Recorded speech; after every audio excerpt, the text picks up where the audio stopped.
सोलापूरची कुलस्वामिनी श्री रूपाभवानी मंदिरात प्रतिवर्षाप्रमाणे यंदाही 22 सप्टेंबर ते 6 ऑक्टोबर या कालावधीत विविध धार्मिक कार्यक्रमांचे आयोजन करण्यात आल्याची माहिती मंदिराचे ट्रस्टी, वहिवटदार व मुख्य पुजारी मल्लीनाथ मसरे यांनी शनिवारी पत्रकार परिषदेत दिली। सोलापूरची कुलस्वामिनी श्री रूपाभवानी मातेचा शारदीय नवरात्र महोत्सव 22 तारखेपासून सुरुवात होते। 22 तारखे ते 6 तारखेपर्यंत हा नवरात्र महोत्सव संपन्न होत आहे। 22 तारखेला सकाळी पहाटे 5 वाजता प्राक्षर पूजेने मंदिराचं सुरुवात होते। 9 वाजता महापूजा आणि त्यानंतर आरती होते आणि मग देवीची घटस्थापना 11 वाजता आपण करणार आहे। संध्याकाळी नित्योपचार पूजा व छबिनाचा कार्यक्रम संपन्न होतो। 23ला सुद्धा सकाळी महापूजा, संध्याकाळी नित्योपचार पूजा व छबिनाचा कार्यक्रम संपन्न होतो।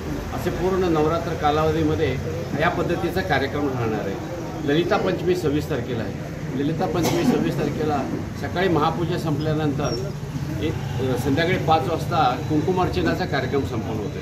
त्याच्यानंतर संध्याकाळी पुन्हा नंतर नित्योपचार पूजा व छबिनाचा कार्यक्रम संपत आहे। 30 तारखेला दुर्गाष्टमी आहे।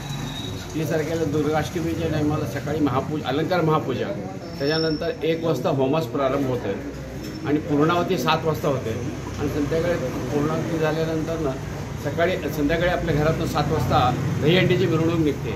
ही दहीहंडीची मिरवणूक आपल्या घरातून मंदिरापर्यंत गेल्यानंतर मंदिरात ते दुग्धाभिषेकाचा अभिषेक होतो। त्यानंतर पूजा झाल्यानंतर छबिनाचा कार्यक्रम संपन्न होतो। 2 तारखेला महानवमी 1 तारखेला आहे। महानवमीच्या सकाळी 9 वाजता अलंकार महापूजा, त्यानंतर संध्याकाळी पुन्हा नित्योपचार पूजा व छबिनाचा कार्यक्रम संपन्न होत आहे। 2 तारखेला सकाळी महापूजा आहे, अलंकार महापूजा संपन्न होत आहे। त्या दिवशी दसरा आहे आणि दसऱ्याचा कार्यक्रम संध्याकाळी 5 वाजता आपण पालखीमध्ये रूपाभवानी मातेचे मिरवणूक निघते आणि ते सीमोल्लंघनासाठी पार्क मैदानावर जाते।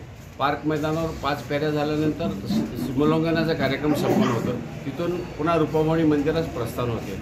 या पद्धतीचा हा नवरात्र महोत्सवामधला कार्यक्रम आहे। 6 तारखेला पौर्णिमा आहे। सकाळी अलंकार महापूजा संपन्न होते। त्याच्यानंतर पुन्हा आपण महाप्रसाद वाटप करतो भक्तांना।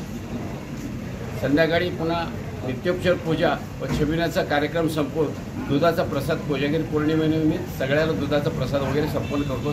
त्या पद्धतीचा नवरात्र महोत्सव संपन्न होत आहे। आता आवाहन करतो, साधारण आपल्या रूपाभवानी मंदिरात सोलापुरातील आणि इतर गावातील लोकसुद्धा फक्त ह्या मंदिरास येत आहेत आणि महिला भाविकांनी आपल्या गळातील जे दागिने वगैरे आहेत ते दागिने आपण सांभाळावे। लहान मुलांना हात सोडू नये आणि नंतर जे काय कुठे काय वस्तू वगैरे जर काय पडलेलं असेल तर संबंधित पोलीस प्रशासन तिथं सज्ज आहे। आपण काय ते त्यांना दाखवावं आणि त्या पद्धतीने काय कुठलीही घटना, अनुचित घटना घडू नये ह्या पद्धतीनं मी महिला आणि पुरुष भाविकांना मी नम्र विनंती करतो। त्या नवरात्र महोत्सवामध्ये पोलीस प्रशासन व कॉर्पोरेशनचे प्रशासन यांनी पूर्ण सहकार्य करत आहेत आणि पोलीस प्रशासन पूर्ण नवरात्र महोत्सवामध्ये आपले पूर्ण प्रशासन तिथं लावलेले आहे आणि कुठले गैरसोय होणार नाही या पद्धतीचे सगळं ग्वाही दिलेले आहे। या पत्रकार परिषदेत सिद्धेश्वर बँकेचे अध्यक्ष प्रकाश वाले, मानकरी राजशेखर हिरेहब्बू, सुधीर थोबडे, सुनील मसरे, सोमनाथ मेंगाणे, अनिल मसरे, बाळासाहेब मुस्तारे, प्रकाश बिराजदार, संजय दरगू पाटील, दया सालुडगी, शिवशंकर कुर्डे, बिपिन धुमा, अमर चव्हाण, मनीष मसरे, सारंग मसरे, प्रतीक मसरे आदी उपस्थित होते।